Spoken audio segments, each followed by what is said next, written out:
Yeah, and Castles is a yeah, it's weird. I don't think I'm getting audio from you guys. I'm getting audio from me, but I don't know. I guess maybe it'll just be me talking that people can hear on my thing until I can figure it out. But yeah, Castles is a empire building RPG, and I've always wanted basically like a virtual world where you could actually, fight monsters and have it be like this medieval fantasy thing, like World of Warcraft, except you can actually own the assets, you own your gold, you own your buildings, you own your armor, and all of that. So well, we've kind of been building up to this major expansion called Dungeons, and we just released the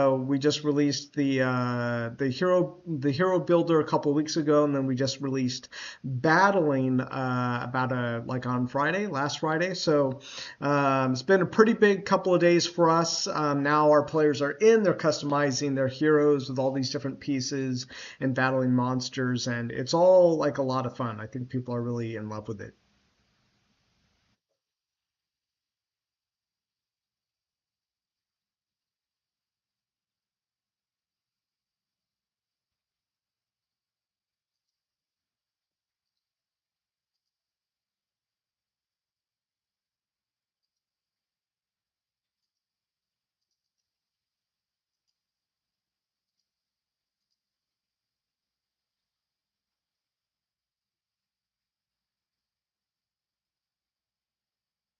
So you're going to go over what they can do in the dungeons mode?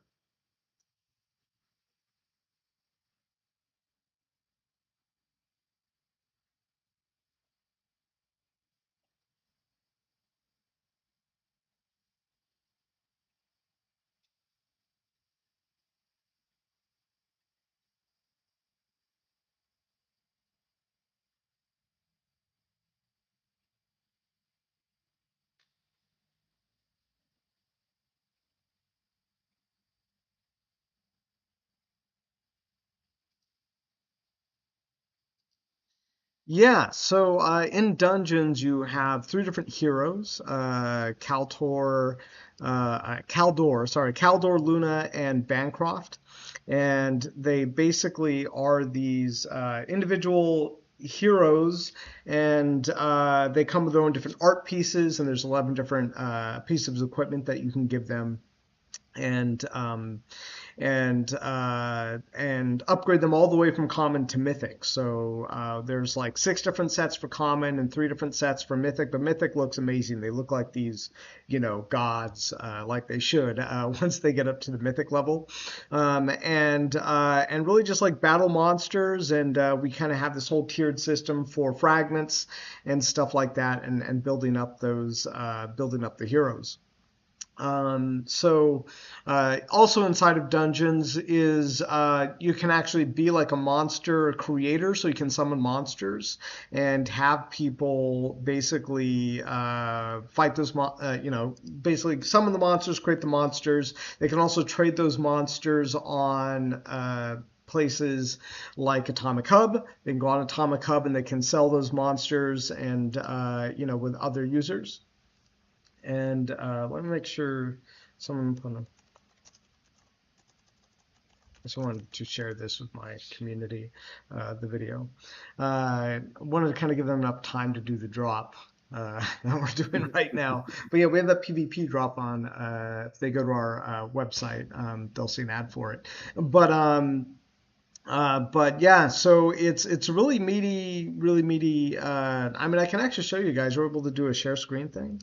Yeah, yeah, yeah, 100%. We're Yeah, actually looking forward to a little bit of some demos here. So yeah, let's see what's going on. yeah. I've been Thank playing a little bit with the monster expansion or the monster part of the dungeon, and it's definitely really interesting. So the monsters are hero specific as well. You'll have the specific monster to fight the hero that you have, and that will boost your rewards. And again, it's interesting to see how this was all built around the royal seals. It's something that, yeah, we discussed the first time you were around. It's really essential to the health of ecosystem speak, and it's interesting to see how this gave a bit more utility.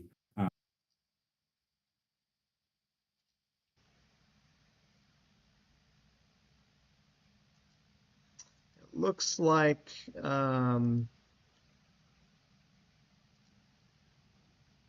yeah, looks like my computer. I've crashed my computer trying to get it to do too many things at once.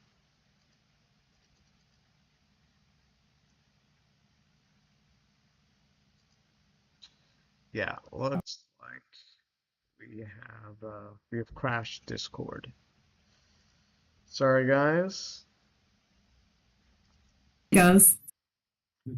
Yeah, I think I've officially like tried to do too much with my computer. It was just like nope.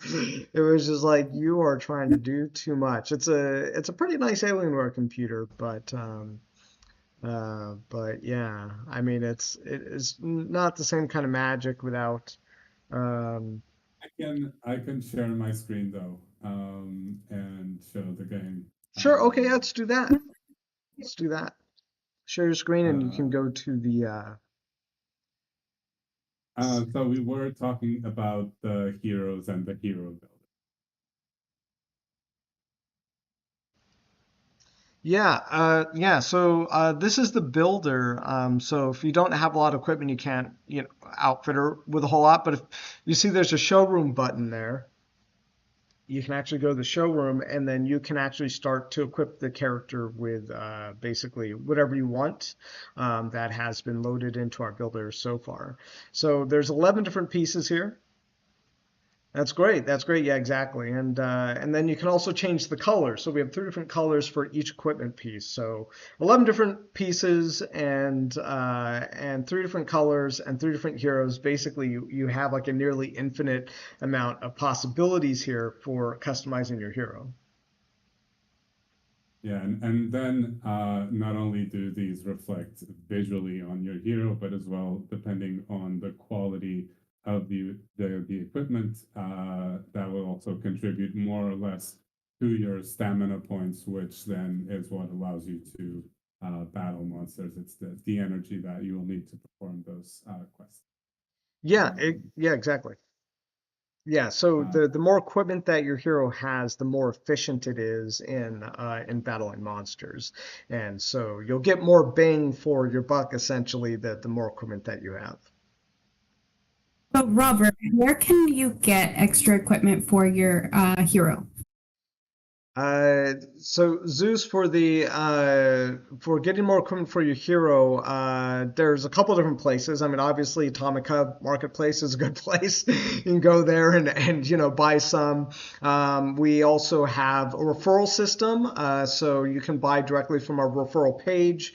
You can share that with other people as well, and you get points and you can get buybacks. But so we do sell some dungeon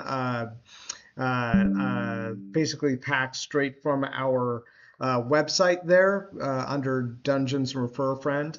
But largely for a lot of players, the way they're getting their equipment now is by actually doing the battles. So as you do the battles, you get fragments, and then you can combine those fragments to then create the new pieces. So right now there are existing common, uncommon, and rare heroes. We still haven't released the epic fragments blend yet.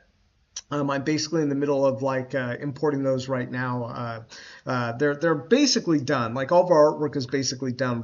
We just have to do the work to actually put it onto the mainnet and make those templates. And trying to find the time to do that, you know. And that's probably going to be coming over the next couple of days. Is those epic fragments and like the epic heroes look really cool. Like as you get higher, they look more amazing. And so those are really the ways to get it. We also have a blacksmith guild where you can actually combine some of the armors together, but only certain people have exclusive access to it, which is people who are holding the Blacksmith Guild NFT. And yes, I mean, if people go on Atomic Hub and they look at all of our schemas that are on there on our marketplace, there's all kinds of really awesome things to buy and play with in castles. And Dungeons is really just like the tip of the iceberg or the latest big expansion. But we have a whole other land mode as well and a free to play mode. So for people who who just want to get their feet wet in NFT gaming. We found the free-to-play mode's been largely very popular. It's been bringing a lot of new players. There's kind of a point where we weren't seeing a lot of new players coming in and checking us out, but then we released the free-to-play mode, and now we have new people coming in every day and being like, hey, so how do I play this game? What's it about? And stuff like that. So it's a really interesting point of entry into the project for sure, and like pretty much no barrier of entry to it. You can just jump right in and get familiar with the ecosystem. As you were saying, there is also the land mode, which pretty much is the base or the foundation around what everything else is built upon. And it's actually interesting. I wanted to touch upon this. You introduced with the monsters a similar system with what the castles do with minting new packs or with minting new lands, and then being dependent as well on the seals, as we've mentioned, to be able to do so. Do you want to touch upon the general tokenomics of the project as well, and just explaining a little bit how the seals work and how they're such a pivotal part to your project and its ecosystem? Sure, yeah. The tokenomics basically works in such a way that our philosophy is that if you're building assets right now in our game, which are inflationary, we used to have 0 castles in the game. Like the game started with 0 castles, and now we have about 3,000. And we're going to have a soft cap of castles around 5,000. So right now people are crafting new lands and they're upgrading to castles, and castles are like one of the most valuable assets in the game because they give you what we call royal seals, and royal seals are basically an access to doing all the really cool stuff in the game, like recharging stamina, making new lands, and barons are another asset that actually give you, right now they give you 1 farm or better a day. And of course, as scarcity continues to increase, they'll start to do different things, because we won't be able to sustain giving you 1 land every day because they'll become so rare. So we might give you like a land shard, or a baron might give you something else. But there's only about 1,200 barons. People seem to love barons a lot, especially because of their scarcity and as one of the first assets in our game. But really, the whole philosophy is that the lands are going to start to become more scarce. The castles are going to start to become more scarce, and the castles making the seals is really the essentially the resource that is used to recharge your heroes, to recharge the monster tomes and summon monsters, and so the same thing with the heroes. As there are more heroes that are being made, as there's more equipment being made, we'll continue to increase the cost to combine your fragments. So whereas today maybe it takes 5 fragments to create a piece of equipment, well then maybe after there's a certain amount, well then it costs maybe 7 or 10 fragments to create a piece of equipment. It takes 30 hero fragments to create a hero of the same rarity, and that will probably, go up as well. It'll, increase. We're still looking at the numbers. Is it going to double exactly? Like, what are the checkpoints? There's kind of a lot on our plate right now, and I usually go in with my business partners, and I'm like, we got to figure this out, that out, this out, and that. We got to figure out all these things, and they're like, okay, well, Robert, our list is about the size of Santa Claus is naughty and nice list. Like maybe we should deal with some of the things in the near term list first, and then we can deal with all the other things. So we kind of have like this whole nice to have list, and right now the nice to have list is getting very big. One of it is figuring out exactly and communicating to the players when the scarcity is going to hit for the heroes with the fragments and things like that. But one of our big things right now is just like fixing a couple of bugs and stuff that are happening with dungeons. And so we're working through those, but yeah, I mean that's really the tokenomics of the game. Is the whole philosophy is they're whatever assets are inflationary and you can create right now, they will get harder and more expensive to make as time goes on. They will require more assets, and so as the game grows and there are more users, the demand for the old stuff will start to increase. That is basically how we do our economy. So we don't have a scarcity based token right now exactly. Everything's kind of more on this kind of curve of scarcity that we kind of like tune the dials on. But we don't sell any of our tokens to fund development. So like MSource is not a token. It's basically MSource is a token that is generated by the lands predominantly, and you can also earn it by playing the free to play. But we don't sell that token to basically to make money. It is a game reward token. We reward that to players for certain things like lands. But we don't like take aside a portion of that to resell, and we actually we're not doing that with any of the existing tokens.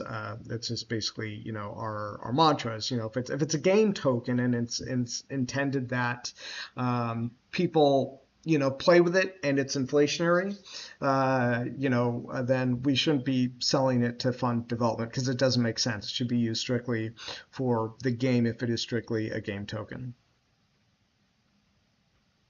Yeah, and coming on to the Dungeons expansion as well. So you touched upon MSource a little bit, and similarly to how MSource works with lands, you have now created another token, which is Treasure Source, which allows users to refresh their heroes so that they can go on to more battles, quests, things of the sort. And again, that added another utility to the Royal Seals. Do you want to explain a little bit how users can go about getting some trade source, and as well how they can use that to refresh their hero, and what does that cycle look like? Yeah, that's a great question. So, Treasure Source is a token that recharges your heroes so they can recharge their stamina and continue to do monster battles. And it also recharges the monster tomes. So when you want to summon monsters and create more monsters, those are some of the NFT monsters at the bottom. Those are monsters that you can craft and basically summon. And that's a monster tome, which creates, yeah, you're right on the ball there with the clicks. Great work, great work. But yeah, those are the monster tomes. They come in 3 different rarities, but they summon monsters so that you can battle. And so when it comes to Treasure Source, when you battle monsters, you can earn a token called Wealth. And we're trying to look at like how do we make it so that people can get the fragments and stuff, but also get kind of particleized earnings. Like what if you don't get a fragment all the time, which is arguably like one of the more valuable things to get. And so to particleize it, we have this thing called wealth, and wealth is basically a resource that you need in order to get Treasure Source. So in order to create Treasure Source for making the dungeons work, you need 2 things. You need a Royal Seal, and you also need wealth. And wealth is a reward from the dungeons and people fighting monsters. We're probably going to have another source of wealth, like a starter hero. We plan to have a starter hero where the starter hero can go, and its main job is mostly to like go and collect wealth. It can also probably get a fragment as well for monster. Boss battles and things. But basically we have wealth as a way to kind of particleize your earnings. The people who are playing dungeons, even if they don't get a fragment, they still get something. These tokens I really want to be on the marketplace, like on Atomic Hub right now. They're not. I mean, I keep going to the team. I'm like, it's, we're going to get it up there, right? But again, they're kind of like priority list, Robert. Like, getting wealth and Treasure Source as an ingredient on like the Atomic Hub marketplace is like on our to-do list, pretty high on my list for features to get added. Because if you're in there and you're playing, like, let's say you only have a common hero, you're not playing a whole lot. You're getting maybe 100 wealth to 300 wealth a day. Well, then I want you to be able to go onto the marketplace like Atomic Hub and be able to trade that with players. We're already starting to get people coming into our chat, and they're like, how do I get Treasure Source? And we're like, oh, you go to Alcor and you go to the exchange and you trade it. And they're like, what's that? How does that work? It's like, so I like putting these things onto the marketplace so that they can also swap them as well. So we're inputting this, input-output swap system that's going to go in soon. But we're really trying to work hard with the dungeon rewards so that it makes sense if you're doing, daily battles or NFT monster battles or boss battles. There are different kinds of rewards, different loot chests. We go to the monster loot. We have 3 different chests. We have daily monsters, NFT monsters, and boss battle monsters. And you get a boss battle after you kill every 15 monsters. But basically, each chest gives you better rewards. And so everybody wants to get the boss battle chest, but you got to work through the daily monsters, the NFT monsters get there. And again, for these NFT monster rewards, these would be the ones that you would have to buy the monster NFT on the marketplace or open a pack for them Mm-hmm. and then battle them. And by battling them, you're also burning them. So yeah, again, it's a scarcity inducing system, let's say, where it really drives demand for the monster tomes and for those monster tomes to keep producing monsters so that Yeah, exactly. Yeah. And, ultimately we want, the rarer the heroes you have, we want to have more cool features for owning those heroes. So that so it feels like you're really getting great value for having, epic, legendary, and mythic heroes. Some of that stuff is still coming. We have a PvP expansion that's coming out next, but we think that owning the rare heroes, especially like legendary mythic heroes, should be really cool and get you cool stuff. And to get up to like the higher rarity heroes, you do have to blend to create the more rare heroes. Is that right? You blend fragments, and the fragments, like here, Nuno has them up here. These are some of the fragments. So they're like rare fragments, uncommon fragments. You do need to combine 30 of these, and it will create a random hero random hero of that rarity. So you can't just right now you can't just take. Well, I think we still have a blend available for uncommon heroes. We can take 3 common heroes, turn them into an uncommon hero, but eventually that's going to go away. And we have a lot of people asking us like, hey, can I just take like 2 or 3 uncommon heroes and make a rare hero? We had that for a little while just as kind of like a promotional thing, and fun thing for the players, but we don't plan to do that really anymore. We plan to mostly keep it to the fragments. Okay, so people have to do their like daily battles in order to get the fragments so that they can then build up to the higher rarity. Yeah, Nice. and the NFT, the NFT monster battles, kind of the way the system is designed, is that if you want to get like the rare heroes, like let's say you have an uncommon hero, and you want to be getting like rare hero fragments, you're most likely going to want to be battling the NFT monsters because that's really where you're going to have that shot. Because I think the daily battles don't actually give you the higher hero fragment, so that means that you're going to have to rely on the boss battles or the NFT monsters. So there's an incentive there if you do want to get to that next rarity that you want to be battling either NFT monsters or boss battles. Interesting part of the hero mechanic as well, which I thought was quite curious, is that in terms of the NFT monsters that you're able to battle, you're actually capped at battling monsters which are the same rarity as the hero that you have. So let's say you have an uncommon hero, you'd only be able to set up battles against common or uncommon monsters and not anything of a rarity above that. Yeah, I think again to drive scarcity, and not just to drive scarcity, but to give a bit more meaning as well to these different rarities. I think it's an interesting mechanic. And can you tell us a little bit more of what users can expect if they ever fight against an epic, legendary, or a mythic monster? Like what type of rewards, or what is the scope of a battle of that size, let's say? Yeah, well, like we've taken a lot of deliberate thoughtfulness about the way that the monsters work, and a lot of this credit goes to my business partner Josh for kind of figuring out how how the rewards will go, and he's taken care of a lot of the math, and he's done a great job with that. And so we decided that it was the way to make it work well is that a common hero can't get like rare fragments. because we just thought that that really wouldn't be a good way to go. So you have to keep moving up the ladder of monsters and heroes in order to keep getting the higher rarities. So same likewise, like a rare hero doesn't have a chance to get like a legendary fragment. And otherwise, people would just farm forever common monsters and be like, oh, there we go, now I got a legendary, and there's no reason for me to get a legendary hero. Why would I need a legendary hero? That would just kind of break things entirely. So there's been a lot of thoughtfulness about kind of the stage at which it goes. But it's very interesting to see different people using different strategies. We have some people who are like, oh yeah, all I want is like, uncommon heroes, so I can just get like rare equipment and rare heroes, and then they want to sell that on the secondary market.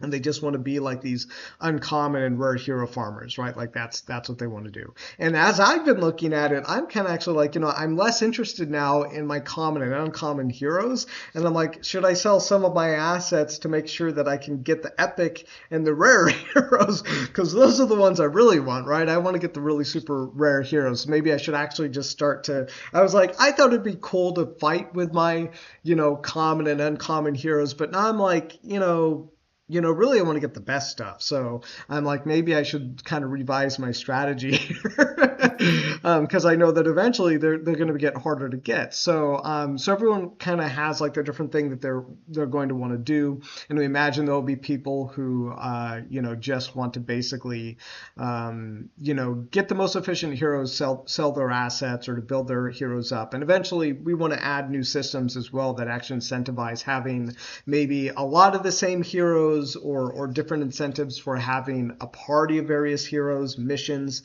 that kind of thing. And so, we want to continue to create new features for how these heroes work and all that stuff.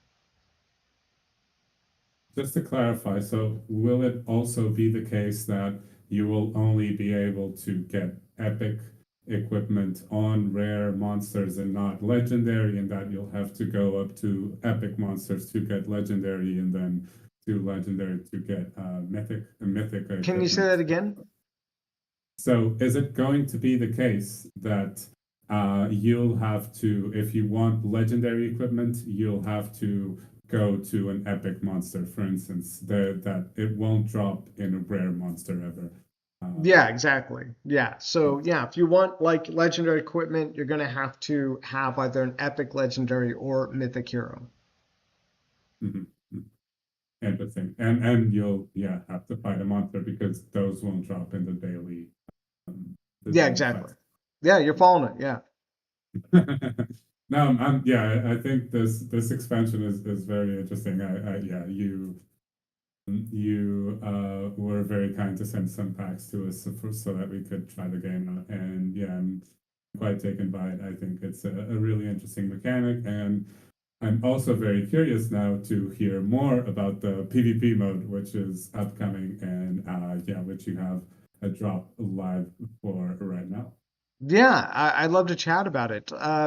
So with the PvP hero cell, basically we have this thing coming out called arenas. So they're arena skirmish mode. And so my business partner and I, Josh, were talking about all kinds of different things we do. Like, could we do a mode where where the best heroes, the rarest heroes have the highest chance to win and all this stuff. And so we went back and forth and we're looking at what we liked and what we didn't like about other PvP games. And we're like, well, we like where your choice makes a difference in the match, and we also like that that you feel like you get a big win if you win.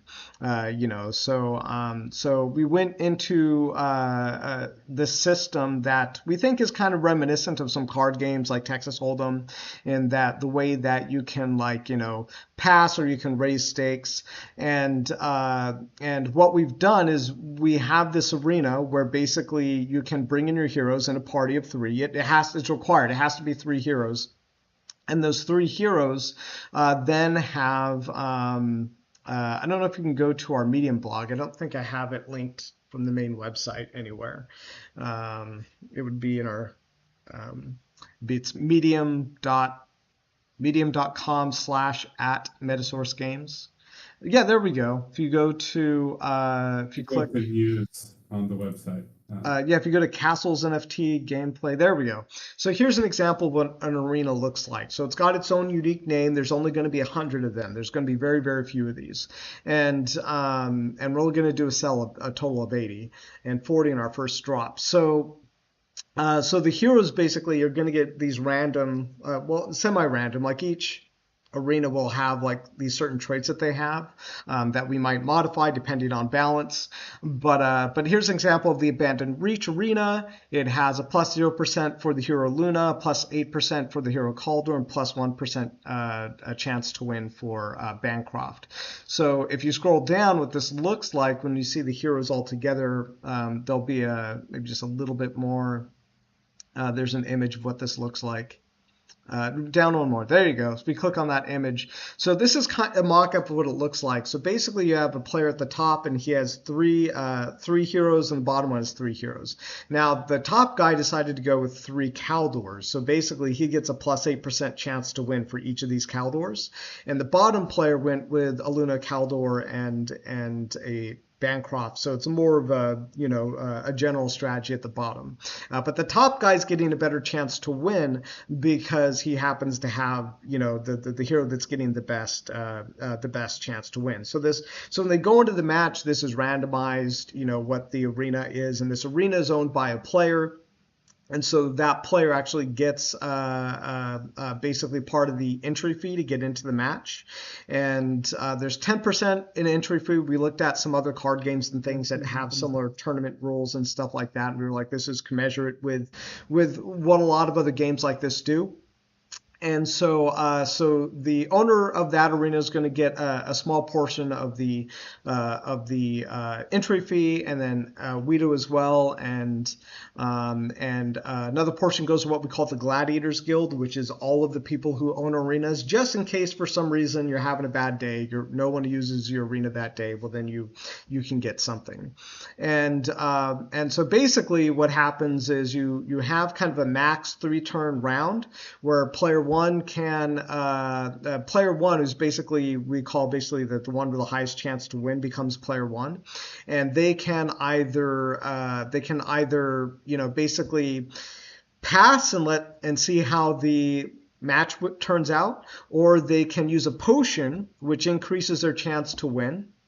It also increases their stakes. So when you're using a potion, you're not only using basically a potion to get your chance to win gets higher, but you also increase the amount of stakes that are in the match. So you're kind of like, I'm feeling, confident. I'm feeling even more confident that I'm willing to increase my stakes in the match. And then the other player can respond by either, matching with a potion or better potion, which is only 3, so there's a maximum. Or they can just match basically the stakes. So actually, player 2, if they have someone using a boost potion against them, they can either match the stakes without a potion, meaning I'm just going to keep my chance to win. Or they are going to use a potion, and that's going to increase the stakes as well to whatever the potion requires for the increase of that stake. And so, or you can just forfeit, or it can be like, this other guy, they're just, they're a little too confident for me. I'm just going to fold. So these are kind of the choices, and the maximum 3 turns. And you can only use 1 potion. So basically, once you use a potion, you're like, that's it. You're making your stand in the match. And I'm going to use a 5% potion, a 10% potion, or 20% potion. Once you make that, once you choose that, that's the only choice you get for the potion during the match.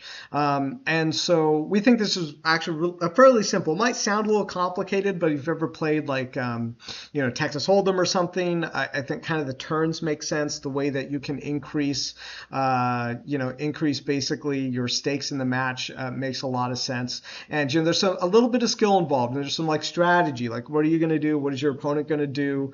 And we actually come into the match in the very beginning. The stakes are actually weighted, and what that means is that if you have a higher chance to win, it means that the match is automatically taking what you basically set aside for the allocation for the match, and it's putting in more for you versus the lower players. So this is the incentive of the lower player to stay into the match. Because if you come in and you have a very low chance to win, and the stakes are basically equal, versus your chance, you're going to be like, screw this. Like, why should I, why should I even try against someone who has a higher chance to win, and I'm putting in a lot. It's like that doesn't make any sense.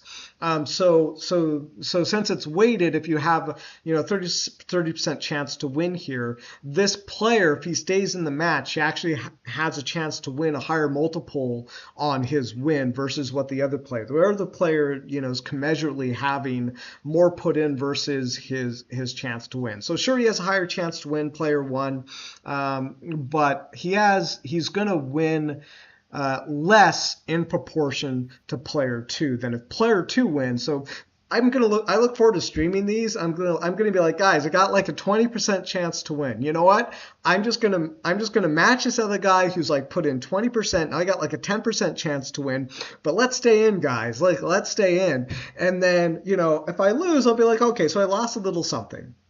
But if I win, I'm going to be like, hell yeah, baby. I took back like a 3 to 4 times multiple on my stakes because I stayed in this match. I only had 10%. Like, I think that's going to be really exciting to see. And I think people are going to, have fun on this dynamic of like, taking and the transparent risk versus reward. This was actually one of the number one things for me when we were building this. I was like, you have these games where people have all these cards, and they got legendary cards, and they got mythic mythic things and all this other stuff. I'm just like, but like, what is the real risk versus the reward for you? Like, this is where most people get messed up. It's like where they can't actually figure out what the risk versus reward is where you lose them, because they're like, why should I go in and play a match and risk all my tokens, my game tokens or my wax tokens I've worked so hard to collect, and why should I risk those when I don't even know what the risk is? Like, why would I do that? So part of the point of the whole system we've designed is that right in front of you, the risk versus reward is very clear. You might not be exactly sure what your opponent's going to do, but when they act, well, then you do know what they're going to do. And so it really just, it makes the rules for risk versus reward way more transparent than anything else that I've seen. And this is what we really like about it. It's a really, really interesting mechanic. Very curious to see it play out. A couple of things, though, while looking at this that I want to ask you. So the potions that you were just mentioning are one of the things that went live today, or that are for sale in the drop.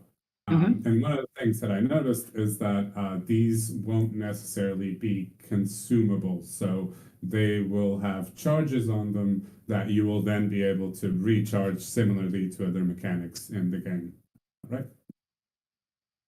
Yeah, correct.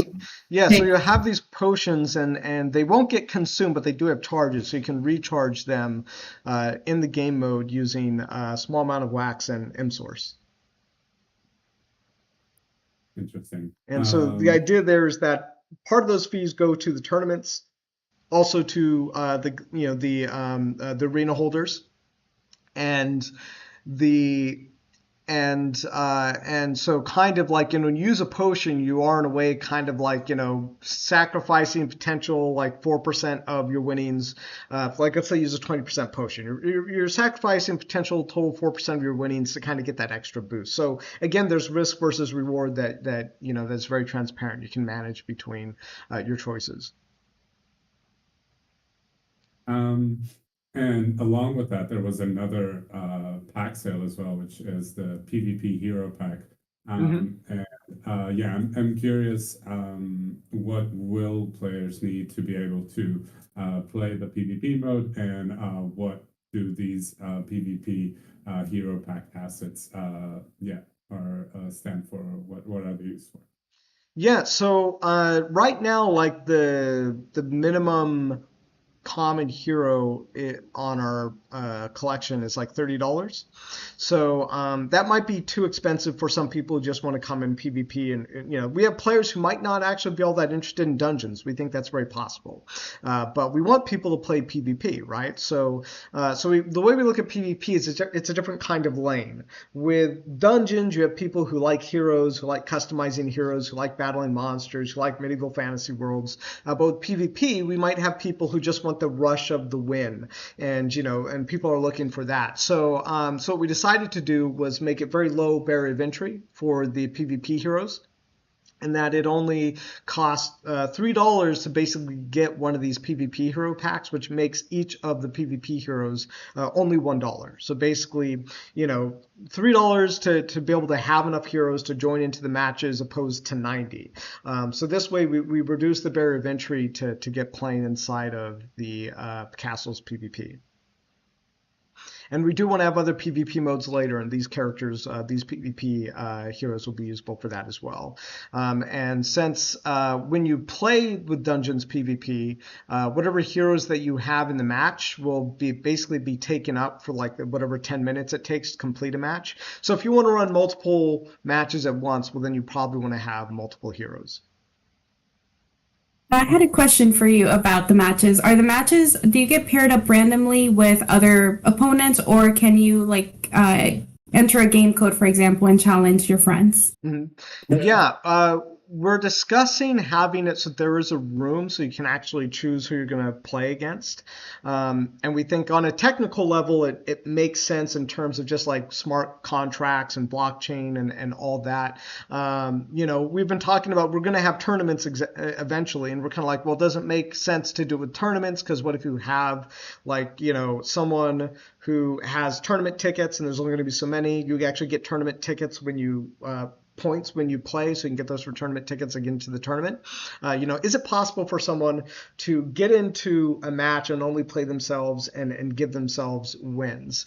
So we're still evaluating, you know, that possibility, and so I don't know what the right answer is for that just yet.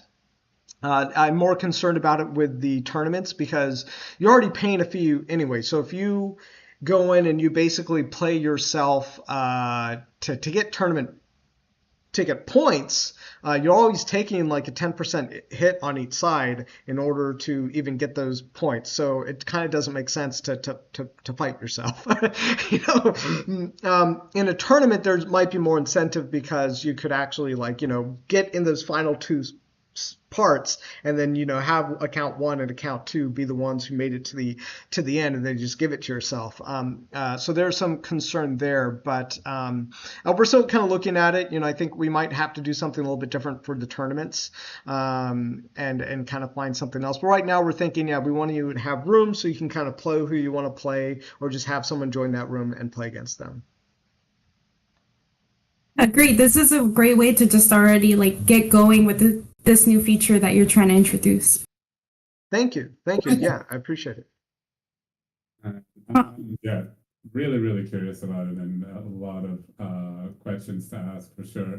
Something else that I wanted to know is, how will the character's rarity and equipment rarity weigh in on the battle? So what type of impact will that have, especially against these generic PvP heroes? Yeah, for this PvP mode, the rarities don't matter. So they don't impact the gameplay. We just thought that was the most fair thing to do, the most accessible. Now, we do want to have game modes and PvP modes where actually rarity does matter. It's just more time until we, you know, build that up and we do something that works. You know, this particular setup is all about risk versus reward. That you can actually look at your risk versus reward, and then you choose what you're willing to take. And now with a different system where it's more like, hey, so your mythic heroes have a better chance of winning, or have perks that, you know, the common heroes don't. That's kind of a different mode. That's kind of a different, you know, that's more of a mode where, you know, where the stakes aren't quite the same. So yeah, we're still looking at that, like what that mode might be. We're talking about all kinds of different features, like roadmap modes and like fighting and defending keeps and we want to eventually have something for everyone. Like you have these risk versus reward PvP systems that are very clear and transparent, or that you have these other ones where you're like, I spent all this time, building up a mythic hero, so actually I should get the biggest benefits for playing this mode. So we want to have all those things. Thing that actually I'm getting a really like strong like vibe about this is that Castles is not just one game. Castles has multiple modes that will cater to, different appetites, if you will. So if you want to do more of the land management, you could do that. But if you are a little bit more degen and want to do some more risky things, you have like that risk, you have the PvP mode. But if you want to, create the creatures and battle your monsters and stuff, like you could do that too. So it seems like there's really something there for everybody. Yeah, exactly, Zeus. Yeah. You make a great point of what we're doing, and the reason we do that is because we find that, like, we're so young in this space right now. It is very hard to onboard users, especially during this bear market. I mean, it's just really difficult. And we watch the other projects, and we kind of watch a lot of users bailing out of them. And so we work very hard to keep our users that we have, and also create new reasons for new users to come and join us. And so we think by creating, basically like widening the base of different types of users, we actually do create cross-pollination between the parts. We before we launched Dungeons, we were like, well, we need to really get a lot of volume into the game, because if we just continue to deepen what's already here, a lot of people, when they play these games, are like, did I get here early? Because I'm only going to play and buy these assets if I get here early. And so we're very cognizant of that, that a lot of people are like, oh, if I'm not early, I'm not going to play, I'm not going to buy the assets. And so we want to kind of flip that script there, that, that the game is always growing, there's always new people coming. And so what we did was we released the free-to-play mode, before we released Dungeons, was because we were like, that's what's going to bring in a lot of new players, people who haven't used NFT games before. They're going to come check it out. I do a live stream every day at 8 a.m., except for Sundays, and I do a live stream, and I basically, send out prizes for the free-to-play mode and some hero packs and land packs, and it's a great way to keep engagement, remind people to share the game and to share, castles. And it's all about like widening that base, because we're going to get to the point where we get mass adopted here on Wax and all the games here.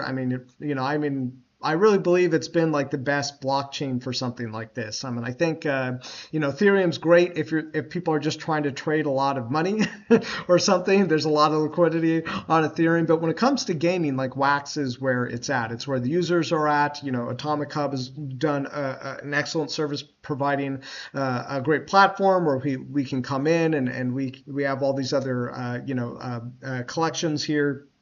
We're able to sort through things, and you guys have been improving things over time for our users so that they can, sort through filters and stuff like that. Was really big help for our collection.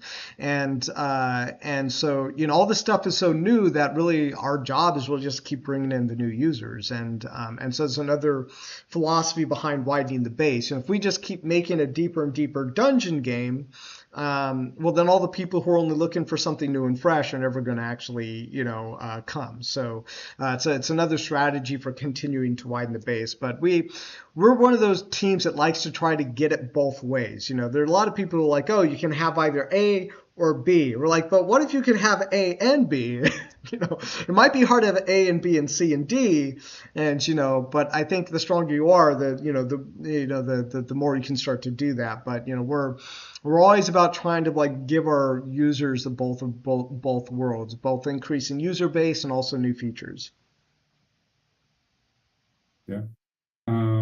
I do also want to touch upon what is coming to castles and to the dungeon expansion in particular in the future. I know that, as you've already mentioned, this is really just the tip of the iceberg. And yeah, I'm definitely curious to hear a little bit more about what is coming in the future and what else other game modes can users look forward to. Yeah, well, I would say that, besides continuing to build up the user base is that, we want to turn up the hype on the whole collection. We're still talking about those strategies, like how do we do that? There are some collections, like this is all going to sound theoretical because it kind of is, but there's some collections like Alien Worlds that really benefited from having their TLM token put on like the Binance, market exchange, and so we look at that, we're like, that seems pretty strong. So like, could we do something where we have a scarcity based token? And how would we do that? How would it work? So it's all really just like on the drawing board right now. Cause, if we did something like that, we want to make sure that that we have a very clear intent, a very clear goal of each mode and what we're trying to accomplish. With the dungeons, is very clear that we wanted to have a fun system for building up, customizing heroes, having this intangible value of building up a cool looking hero, and have it be fun and have the tokenomics make sense of like building up those heroes. So the intent was very clear for us. We think we've accomplished our goal, that it's a lot of fun. Our players are coming in all the time, sharing the heroes they're building up and their strategies and what they're doing. And PvP, the intent is kind of have this whole, rush of victory. Like, yes, like I totally, beat this guy. The odds were, against me, or I totally bullied this guy because, I thought I could just use this 20% potion and it worked out. And I think those high emotions, like, really work great for games. It's one of the reasons we play is, there's crushing defeat, which makes you just want to go back and have that great victory. It's ever played, any kind of game, I think, understands that loop, right? But really we do want to continue hyping up the collection, getting new users, and we're always kind of analyzing how that goes. We love to get people's feedback too on like what we think we could do. We get a million suggestions. We like getting suggestions in our Discord because, maybe someone says something that helps us think outside the box just a little bit. Yeah, I mean, a lot of exciting stuff coming, and a lot of exciting stuff here already for sure. I did just get a PvP hero pack from the drop, so let's see what heroes I get. And we do have some hero packs as well, and some equipment packs. All right, cool. To open up. So so these will be the heroes that you will be using to play in the PvP mode. In case you don't have 3 actual heroes, you will be able to use these instead. So I got a Luna, I think you got I got a Luna 3 variant and 2 Caldors. All right. Nice. So this will allow me to then play the PvP mode. And in case I do come into a arena which is Caldor favored, let's say, I will have an advantage because I have 2 Caldors if I go with this lineup. Yeah, exactly. You're going to be hoping for Caldor having some having a nice bonus. That's what you're hoping for there. Yeah, and being that the other hero that I have is a Luna, so it's either Luna or Caldor. If Bancroft comes across with big probabilities, I'm screwed pretty much.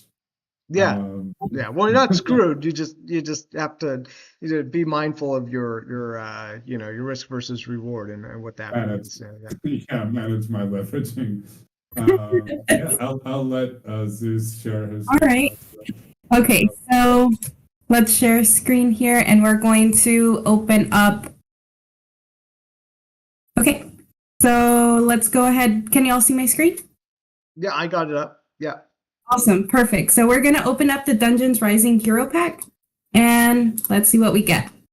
So this is going to, we just have to unpack it first. Fingers crossed for an uncommon. Yeah, fingers crossed for an uncommon, and let's see as the transaction loads up. Hopefully it doesn't take too long. Okay, great. Let's see. Moment of truth. What's it going to be? Let's reveal, and then let's wait on this transaction to load. With this, you can start auto-battling monsters immediately and winning. Okay. So I got a couple of things. So here, I'm going to just go to my inventory, and we could just check out some of the things. So I got Common Luna, And yeah, so the next things, we also got a little bit of equipment too. So we got the Caldor base, the C6. We've got here the Caldor neck equipment, and then also back equipment. So I think whenever we go over to, I think it should be Hero Builder. I don't think I actually got any equipment for Luna, but I did get some equipment for Caldor. So I may actually just have to scoop up something from the scoop up something. I also got a Luna. I was hoping you'd get something else so we could exchange. Right, we could swap. Yeah, unfortunately, Luna doesn't fit into Caldor's clothes, so. I see. Yeah, I mean, it's all good. But Yeah, okay, so I have a couple other packs. So the other thing I wanted to unpack was what the Dungeons Rising promo pack common. What can we expect in here? So this one is going to be includes 2 total NFTs, 1 common NFT equipment for Dungeons Rising, an 80% chance for another equipment, or a 20% chance for a common hero. Yeah. So let's see what we get here. You can still get a common hero so that you can. So we're hoping for a Caldor. Yeah, let's see. Let's go. Caldor. I'm like crossing my fingers for a Caldor because I've got some equipment for him that I don't want to just sit in my inventory. You know, like the things in your closet that stay with the tags that you never get to wear. I mean, so let's see. You could grind those hero fragments to craft. Yes. Okay. I got a belt, and I got a little pouch for my Luna, which is perfect. So let's go see if we could go put on a pouch on her. And this would probably be. You might need to refresh. Yes. Oh yeah, yep. Because the blockchain's a little funny that way. Yeah. Let's see, pouch. C4, and there goes her little pouch. So you could see there's nothing there. And now she has a pouch. Yeah, and you can change the color. You can make it probably like red or something if you want. It's if you go to the 1, 2, 3, those are the colors. On the bottom. Colors before. So right now she has blue. Ooh, actually the brown looks pretty nice with her without her outfit on. I guess she's just with her rags. Yeah. The brown matches her rags. Yeah. It's great. It's a common, so it's not supposed to have too many bells and whistles, right? So it's like perfect. Brown, slightly less brown or blue. And so then the other thing that we have here to unpack was I picked up just one of the monster packs. But I guess what really I need to keep an eye on is going to be the monster tome, because that's what generates the packs, right? Yeah, correct. And opening this pack as well, you will want to see Luna monsters, because there's also the possibility of getting Caldor or Bancroft monsters. So yeah, trading is designed into the system, right? Like it's designed that you don't always get exactly the thing that you want. Unless you're, vertically integrated and you have a bunch of different heroes of different rarities. Yeah, it's interesting that these mechanisms always stimulate trading and secondary market volume, even with the free-to-play mode, the power-ups that are. Okay, I don't think I didn't get anybody from Luna. No Luna monster NFTs. Sorry. Okay, so it does mean I need to go try to find another hero that I have a lot of equipment for. So, okay, this is how the addiction starts. You get things that you don't have, so you have to go back to the market to get the things so that you can use your assets. So, okay. Thanks for my new addiction here, Robert. Yeah, you're welcome. You're welcome. My job here is done. All right. We are already coming up to the hour. I don't want to take you for much longer. I do, though, as usual, want to give you the opportunity as well to, if there is anything that you do want to share or that you do want to draw people's attention towards, feel free to take the stage now and to hype up. Well, I just want to acknowledge you, for having me on, and Zeus for having me, and holding the Creators Choice competition. It's nice to have your support and have stage to show our game off. And really, really do love what we do here with NFT gaming and this whole new thing. I've been wanting this for forever, being able to actually have assets, my gaming assets that I own. And so I feel like every day I wake up just really excited to come in and work and build the game and talk to the community and just sometimes just controversy inside of our industry with FTX and all this other crazy stuff going on. But at the end of the day, like I'm very excited and passionate about all the stuff that we're doing here. So it's great to have partners like you guys at Atomic Hub who have a great service and a great platform that allows us to have our collection on there and the tools that make this all possible. We use a lot of these tools in a lot of different ways to make our our game and our business work, and we appreciate it. So thank you. Oh, it's our pleasure. And yeah, I mean, it's really rewarding to interact with the community that is filled with such passionate people and people that are clearly so invested in the space and everything that is happening within. As the winners of the most recent Creators' Choice competition, everyone will be able to look forward to Castles NFT being featured on the carousel in our homepage next month. So definitely look forward to that. And again, huge congratulations on your win as well.